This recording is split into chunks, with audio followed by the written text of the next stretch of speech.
How to create albums in Google Photos.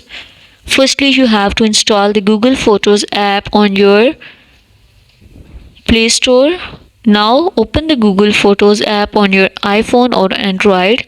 All these steps are being followed on the iPhone as well as on Android. We are going to know how to create album in Google Photos. Before this, just make sure watch the complete video and follow each step carefully to avoid forgetting anything and making mistakes. How to create album in Google Photos, you have to move to the sharing which is present at the bottom. You can see here albums and memories.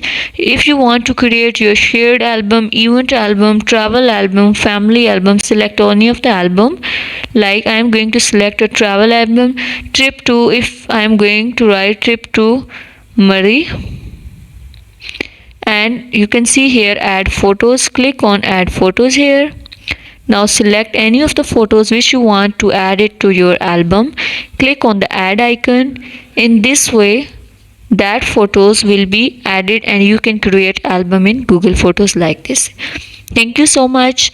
That was all. Please consider showing your support by commenting, liking, sharing and subscribing to our channel for more valuable content in the future.